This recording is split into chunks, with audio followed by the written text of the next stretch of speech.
नमस्कार, स्वागत है आपका अपना प्रदेश उत्तर प्रदेश उत्तराखंड के इस बुलेटिन में। आपके साथ मैं हूं अंजलि भंडारी। रुक करेंगे खबरों की ओर। तो सीएम योगी आदित्यनाथ गोरखपुर दौरे का आज दूसरा दिन है। बता दें कि मुख्यमंत्री ने गोरखनाथ मंदिर का भ्रमण कर गायों को गुड़ खिलाया। इसके बाद सीएम योगी जनता दर्शन कार्यक्रम में पहुंचे। इस दौरान उन्होंने करीब 600 फरियादियों की शिकायतें सुनी और मुख्यमंत्री ने फरियाद सुनने के बाद तत्काल कार्रवाई के लिए अधिकारियों को सख्त निर्देश भी दिए।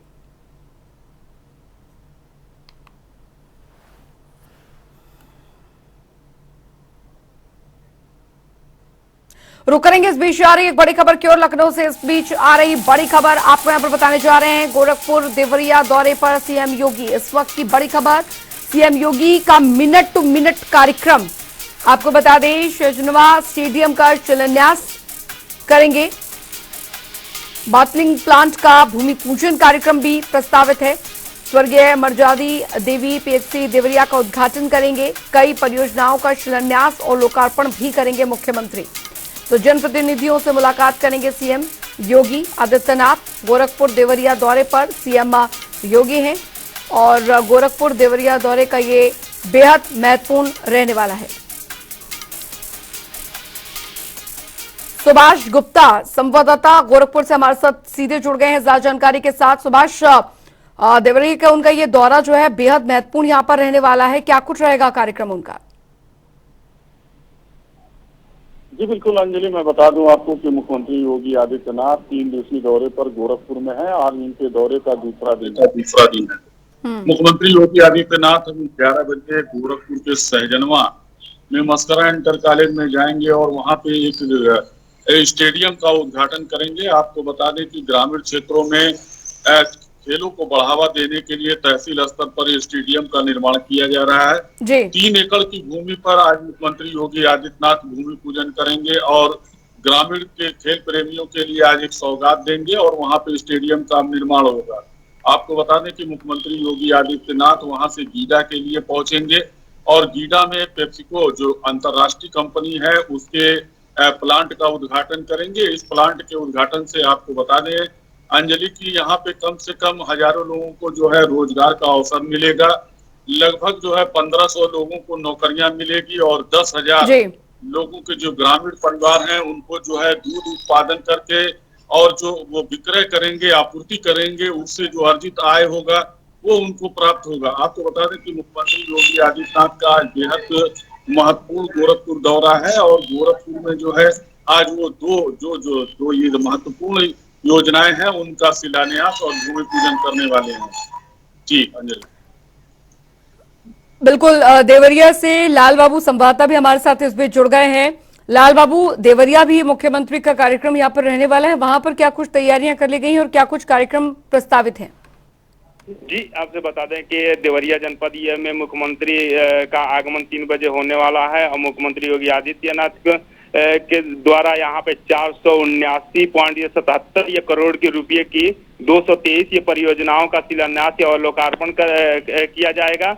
और ये इस चुनाव का भी इस दौरान चुनाव का भी यहाँ से बिगुल फूका जाएगा। और इसे बता दें कि यहाँ पे लोगों यहाँ से होकर ये धनौती खुर्द के लिए जाएंगे और वहाँ प्राथमिक स्वास्थ्य केंद्र का उद्घाटन भी करेंगे। जो गोरखनाथ मंदिर ये के पुरोहित ये हैं, उनकी पत्नी के मर्यादी देवी के नाम से जो स्वास्थ्य केंद्र खोला गया है उस पर आज का उसका उद्घाटन करेंगे। उद्घाटन करने के बाद ये फिर जनसभा को संबोधित ये करेंगे और यहाँ पे कई तमाम सौगातें यहाँ के जनता को देंगे। और ये यहाँ पे स्वास्थ्य विभाग और ये क्या नाम है केंद्र सरकार की और प्रदेश सरकार की योजनाओं को भी यहाँ पे धरातल पर बताएंगे और इस मंच से लोगों को संबोधित करेंगे। जी बिल्कुल, बने रहिए लाल बाबू आप हमारे साथ। तो सुभाष भी लगातार हमारे साथ बने हुए हैं। गोरखपुर में फिलहाल सुरक्षा की दृष्टि से क्या कुछ बंदोबस्त वहां पर किए गए? कितने बजे मुख्यमंत्री वैसे वहां पहुंचेंगे? जी बिल्कुल अंजलि, बता दूं आपको कि मुख्यमंत्री योगी आदित्यनाथ बीते शाम को ही गोरखपुर पहुंच गए और यहाँ पे रात्रि में उन्होंने विश्राम किया और आज सुबह जो है उन्होंने जनता दर्शन कार्यक्रम में उपस्थित लोगों की समस्याओं को सुना। और आपको बता दें कि 11 बजे उनका जो है सहजनवा में कार्यक्रम है, जहां स्टेडियम की वो आधारशिला रखने वाले हैं। और आपको बता दें वहां से कार्यक्रम खत्म होने के बाद मुख्यमंत्री योगी आदित्यनाथ पेप्सिको जो प्लांट का भूमि पूजन करेंगे। वो उसके बाद जो है यह कार्यक्रम है जिसमें एक सभा को भी संबोधित मुख्यमंत्री योगी आदित्यनाथ करने वाले हैं। चलिए, बहुत बहुत शुक्रिया आपका सुभाष और लाल बाबू, आपका भी इस तमाम जानकारी के लिए। तो बता दें आपको कि देवरिया और गोरखपुर का ये दौरा मुख्यमंत्री का बेहद महत्वपूर्ण है। कल ही वो गोरखपुर पहुंच चुके हैं और आज एक और कार्यक्रम के बाद वो फिर देवरिया के दौरे पर निकलेंगे। आगे बढ़ेंगे, एक और बड़ी खबर की ओर रुख करेंगे। बड़ी जानकारी आ रही है, वो आपको बताने जा रहे हैं। तो बड़ी खबर, बड़ी जानकारी, ओम बिरला का प्रयागराज दौरा बेहद महत्वपूर्ण रहने वाला है। बता दें आपको, नेहरू नेशनल इंस्टीट्यूट जाएंगे ओम बिरला। 19वें दीक्षांत समारोह में शामिल होंगे।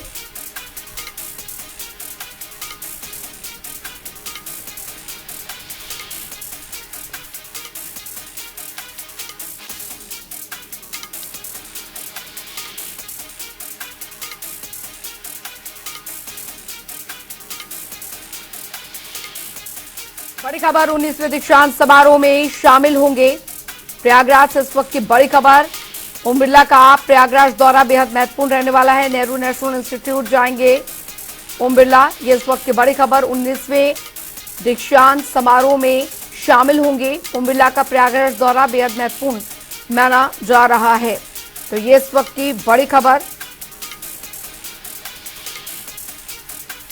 आपको बता रहे हैं, बड़ी जानकारी आपको दे रहे हैं।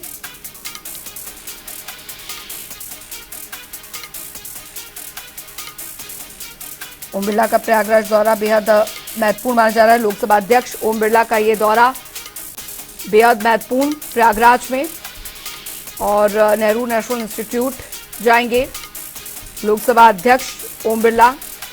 19वें दीक्षांत समारोह में बतौर मुख्य अतिथि वो शामिल रहेंगे। तो नेहरू नेशनल इंस्टीट्यूट का ये दीक्षांत समारोह, जिसमें मुख्य अतिथि के रूप में लोकसभा अध्यक्ष ओम बिरला शामिल होंगे। आगे बढ़ेंगे, एक और बड़ी खबर की ओर रुख करेंगे। बड़ी जानकारी आ रही है, वो आपको बताने जा रहे हैं। तो बड़ी खबर, बड़ी जानकारी आपको बता दें, निकाय चुनाव को लेकर भाजपा ने रणनीति यहां पर बना ली है। बड़ी खबर आपको यहां पर बता रहे हैं, निकाय चुनाव को लेकर रणनीति। सीएम योगी भूपेंद्र चौधरी जनता के बीच जाएंगे, जनता से संवाद यहां पर किया जाएगा। तो बड़ी खबर, बड़ी जानकारी आपको यहां पर दे रहे हैं। जो ऐसी कानपुर से शुरुआत करेंगे ब्रिजेश पाठक, ये कार्यक्रम यहां पर तय किया गया है। निकाय चुनाव को लेकर भाजपा ने रणनीति यहां पर बना ली है। सम्मेलनों के जरिए मतदाताओं से संवाद किया जाएगा। सीएम योगी भूपेंद्र चौधरी जाएंगे जनता के बीच। तो ब्रिजेश पाठक, केशव प्रसाद मौर्य संवाद करेंगे। इस वक्त की बड़ी खबर आपको बता रहे हैं। बड़ी खबर, बड़ी जानकारी, जल्द हो सकती है चुनाव की घोषणा। ये इस वक्त की बड़ी खबर, चुनावों की घोषणा जल्द राज्य निर्वाचन आयोग जारी करेगा अधिसूचना। ये बड़ी खबर आ रही है, आरक्षण सूची मिलते ही जारी होगी अधिसूचना। ये बड़ी खबर, चुनाव कार्यक्रम भी जल्द घोषित हो सकते हैं। तो बड़ी खबर, जल्द हो सकती है चुनावों की घोषणा। ये बड़ी जानकारी इस बीच आ रही है, वो आपको यहाँ पर बताने जा रहे हैं। तो राज्य निर्वाचन आयोग जारी करेगा अधिसूचना, ये इस वक्त की बड़ी खबर निकाय चुनाव से जुड़ी आ रही है। तो जल्द ही यहां पर चुनाव की घोषणा हो सकती है। राज्य निर्वाचन आयोग अधिसूचना जारी करेगा। निकाय चुनाव से जुड़ी इस वक्त की बड़ी खबर आपको बता रहे हैं, जल्द हो सकती है चुनाव की घोषणा। आरक्षण सूची मिलते ही जो अधिसूचना है निकाय चुनावों को लेकर वो जारी हो जाएगी। चुनाव कार्यक्रम भी जल्द घोषित हो सकते हैं। ये इस वक्त की बड़ी खबर, निकाय चुनाव से जुड़ी इस वक्त की बड़ी खबर, बड़ी जानकारी, बड़ी अपडेट आपको बता रहे हैं। राज्य निर्वाचन आयोग अधिसूचना यहाँ पर जारी कर देगा। अनूप कुमार सिंह संवाददाता हमारे साथ सीधे जुड़ गए हैं इस खबर पर ज्यादा जानकारी के साथ। अनूप, निकाय चुनाव से जुड़ी ये जो जानकारी, जो अपडेट निकलकर सामने आ रही है कि जल्द ही चुनावी तारीख की घोषणा हो सकती है यहाँ पर। देखिए अंजलि, लगातार निकाय चुनाव को लेकर असमंजस की स्थिति थी, लेकिन हाईकोर्ट के आदेश के बाद जो आरक्षण की सूची जारी हुई थी उसमें 6 जो अप्रैल तक जो समय दिया गया था वो अवधि पूरी हो चुकी है। उसके बाद करीब 2000 के आसपास आपत्तियां आई थी। आपत्तियों को निस्तारण के बाद 1-2 दिन में, यानी जल्द ही वो जो आरक्षण की फाइनल सूची जारी हो सकती है। उसके बाद निकाय चुनाव राज्य निर्वाचन आयोग तारीखों का ऐलान कर सकता है कि निकाय चुनाव में कौन कौन की तारीखें रहेंगी और कितने चरण में चुनाव होना है, किस किस क्षेत्र में कब चुनाव होना है। तो ये बहुत ही जल्द होने वाला है, क्योंकि लगातार जिस तरीके से निर्वाचन आयोग अपनी तैयारी कर रहा था, मतदाता पुनरीक्षण की जो तैयारी थी वो पूरी हो चुकी थी। पूरे जो वोटर्स हैं निकाय चुनाव में कितने डालने हैं वो भी तैयार हो चुका है। जिला प्रशासन आरक्षण की सूची तैयार कर चुका है। यानी कहीं न कहीं जिला प्रशासन से लगाकर जो आयोग की पूरी तैयारी है। और अभी कुछ दिन पिछले अभी एक आयोग ने बैठक बुलाई थी, जिसमें गृह विभाग के अफसर, पुलिस विभाग के अफसर, तमाम अफसर इस बैठक में शामिल हुए थे। उसमें आरक्षण के साथ साथ सुरक्षा व्यवस्था किस तरीके से होनी चाहिए, क्रिटिकल बूथों पर किस तरीके से वहां पर निगरानी रखी जाएगी, वेबकास्टिंग से वहां पर निगरानी रखने की जरूरत है, वहां पर किस तरीके से, क्योंकि खासकर जो बॉर्डर के जिले हैं उन पर विशेष सतर्कता बरतने के लिए उस पर एक पूरा खाका तैयार किया गया। और अब वो जल्द ही उसकी जो चुनाव की तारीखें उसका ऐलान हो सकता है। मुझे लगता है कि सोमवार तक आयोग इसकी पूरी तारीखों का ऐलान करेगा। उसके बाद तुरंत उस चुनाव को लेकर के फिर प्रत्याशियों का नामांकन, ये सब तमाम जो प्रक्रिया है वो शुरू हो जाएंगी। पॉलिटिकल पार्टियां लगातार चुनावी मोड में हैं, सभी अपने जिताऊ प्रत्याशी की तलाश है और लगातार जमीनी स्तर पर काम कर रही। खासकर भारतीय जनता पार्टी की बात करें तो मतदाता सम्मेलन के जरिए एक बार फिर से भारतीय जनता पार्टी प्रदेश में कमल खिलाना चाहती। यही वजह है कि आज डिप्टी सीएम के 2 कार्यक्रम, एक कानपुर में कार्यक्रम है, दूसरा झांसी में है। तो उसके बाद कानपुर में बीएल संतोष भी यूपी बीजेपी प्रभारी हैं, वो भी वहां पर कार्यकर्ताओं से मुलाकात करेंगे और पूरी तैयारी करेंगे। दूसरी तरफ समाजवादी पार्टी के लगातार कार्यालय में भीड़ बढ़ती जा रही। वहां पर जो प्रत्याशी हैं, जो दावेदार हैं, वो अपना दावा ठोक रहे हैं। बिल्कुल, क्योंकि लगातार जिस तरीके से एक भीड़ बढ़ने का मतलब भी वही होता है कि कहीं न कहीं उसकी स्कैनिंग की जाए और जिताऊ प्रत्याशी की तलाश समाजवादी पार्टी को रहेगी। मायावती ने पहले ही कह दिया है कि समाजवादी पार्टी से उसका कोई तालमेल नहीं, उसका जो उनका फाइटर है वो भाजपा है। यानी कहीं न कहीं अपने आप को भाजपा से लड़ाई मानती है, समाजवादी पार्टी से कोई उनका लड़ाई नहीं मानती है। और लगातार जिस तरीके से अभी आपने देखा अखिलेश यादव काशीराम की प्रतिमा का अनावरण किया, उस पर भी मायावती निशाना साधती नजर आई थी कि वोट ध्रुवीकरण की राजनीति है। सबसे ज्यादा दलितों को खतरा है तो समाजवादी पार्टी से है। तो ध्रुवीकरण की भी राजनीति शुरू हो चुकी है। अब यहाँ तक कि मतदाता को लुभाने के लिए, जीतने के लिए महापुरुषों को भी सहारा लिया जा रहा है, कभी रामचरितमानस का भी सहारा लिया जा रहा है। लगातार इस तरीके से प्रयास भी किए जा रहे हैं कि हर पार्टी निकाय चुनाव में बेहतर प्रदर्शन करे। और यही वजह है कि निकाय चुनाव में जिसकी जीत होगी वो 2024 का लक्ष्य उसके लिए आसान हो जाएगा। अंजलि, बिल्कुल। तो सेमीफाइनल 2024 के सेमीफाइनल के तौर पर इसे देखा जा रहा है, इस निकाय चुनाव को। तो अब हालांकि इसमें मुद्दे कई महत्वपूर्ण रहने वाले। बहुत बहुत शुक्रिया अनूप इस तमाम जानकारी के लिए। बढ़ेंगे आगे। उधर मुजफ्फरनगर में कृषि और पशु मेले के समापन समारोह में मुख्य अतिथि के रूप में केंद्रीय मंत्री गिरिराज सिंह पहुंचे और इस दौरान उन्होंने किसानों को संबोधित करते हुए एक बड़ा बयान दिया है। बता दें कि उन्होंने कहा है कि क्यों ना इस जनपद का नाम बदल दिया जाए, क्योंकि मैं तो इस जनपद का नाम भी नहीं ले सकता।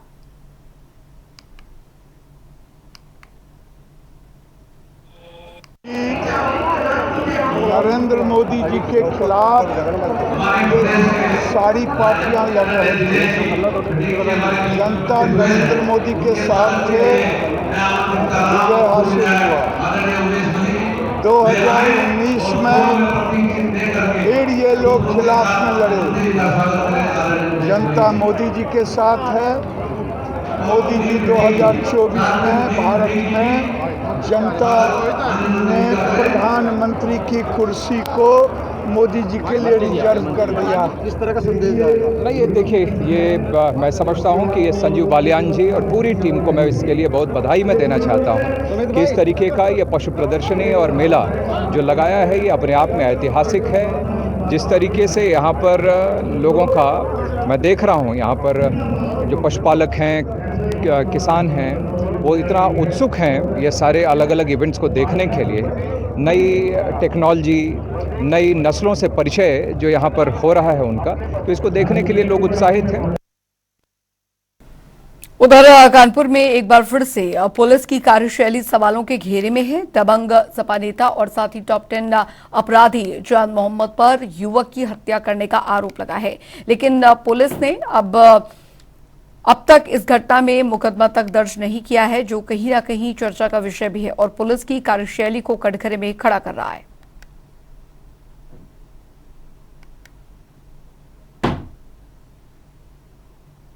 जनवरी को हम अपनी बहन के यहाँ डेरापुर गए हुए थे। वहां से जब वापस आ रहे थे तो चौबेपुर मंकेश्वर मंदिर के पास 2 बाइकें सामने से आई, जिसमें 4 लोग थे, जिसमें हमने एक को देखा चांदी, उन्होंने हमारे पति के गर्दन पर कुछ मारा जिससे हम दोनों लोग गिर गए। जब गिर गए हम उठ के अपने पति के पास जब आए जल्दी तो देखा उनकी गर्दन कटी हुई थी। जब इतना देख के हमने घर में फोन किया और फिर गाड़ी हमने रुकवाई, तब एक कार वाले ने कार रोकी, उसने फिर हमको सरकारी अस्पताल चौबेपुर के CHC हॉस्पिटल में छोड़ा। वहाँ डॉक्टरों को दिखाया लेकिन डॉक्टरों ने मना कर दिया वहाँ पर। लेकिन जब तक वहाँ घर वालों को फोन कर दिया था तो घर वाले वहीं उसी अस्पताल में आ गए।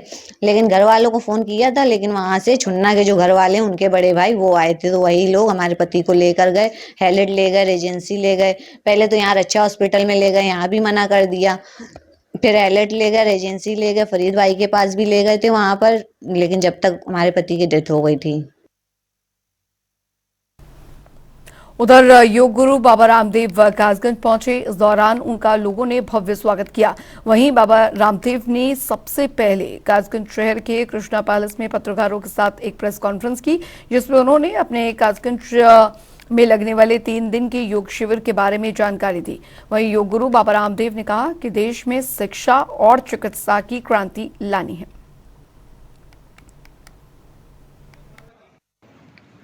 स्वाभिमान को लेकर के हमें आगे बढ़ना है, वह भी अब राष्ट्र और विश्व में गौरवान्वित हो रहा है। जहां जो कभी जिला की एक तहसील हुआ करती थी वो खासकर अब जिला बन गया है, और जिस समय ये तहसील हुआ करती थी उस समय यहाँ पर SDM रहे आदरणीय MP सिंह जी, जो इस समय हमारे भारतीय शिक्षा बोर्ड के चेयरमैन हैं और शिक्षा के बहुत बड़े परिवर्तन का काम कर रहे हैं। आजादी के 75 वर्ष पूर्ण होने पर और तो बहुत सारे कार्यों का शुभारंभ हुआ। आजादी के इस अमृत महोत्सव पर देश को यदि मैं कहूँ, जिससे कि आने वाले समय में पूरा देश का चरित्रमान होना है, वो शिक्षा का काम माने सनातन बोध के साथ, भारतीयता के बोध के साथ, आत्मबोध के साथ, भारत के सच्चे इतिहास बोध के साथ एक। उधर कांग्रेस के वरिष्ठ नेता सलमान खुर्शीद फर्रुखाबाद पहुंचे। आपको बता दें कि इस दौरान उन्होंने PM मोदी पर तंज कसते हुए कहा कि सवाल ये है कि अपने को हनुमान जैसा मानने वाले के बारे में हनुमान जी क्या सोचते हैं। जिसे राहुल गांधी में राक्षस दिखता है तो तब हम कैसे स्वीकार कर लें कि उसकी कल्पना ठीक है। गौरतलब है कि PM मोदी ने भाजपा के स्थापना दिवस में अपनी सरकार और हनुमान जी में काफी समानताएं गिनवाई थी।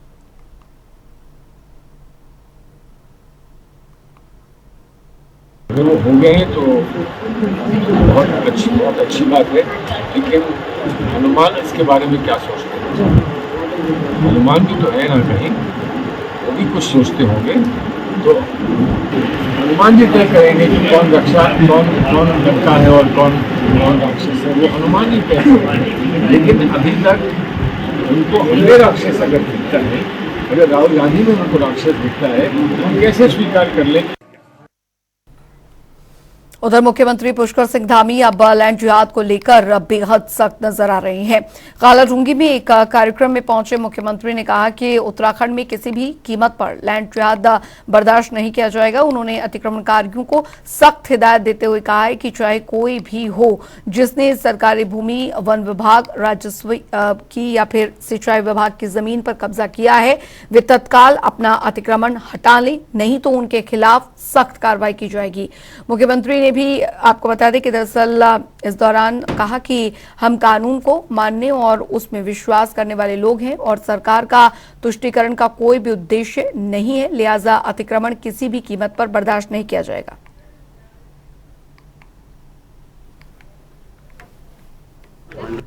हम कानून को मानने वाले लोग हैं, कानून पर विश्वास करने वाले लोग हैं। जो भी अतिक्रमण है, हमने उनसे कहा है अतिक्रमण करवाने के पीछे जो लोग भी हैं वो स्वतः ही अपना अतिक्रमण हटा लें, उस पर पीछे हट जाए, अन्यथा सरकार उस पर सख्ती से काम करेगी, क्योंकि हमारा तुष्टीकरण करने का उद्देश्य नहीं है, हम किसी के खिलाफ नहीं है। लेकिन लैंड जिहाद चाहे जिस स्तर पर भी होगा, चाहे वो वन विभाग पर होगा, पीडब्ल्यूडी पर होगा, राजस्व विभाग की जमीन पर होगा, सिंचाई विभाग की जमीन पर होगा, जहां पर भी अतिक्रमण होगा उस अतिक्रमण को हमने कहा है कि स्वतः ही हटा लें। ये जिहाद, लैंड जिहाद किसी तरह से भी उत्तराखंड के अंदर नहीं चलेगा।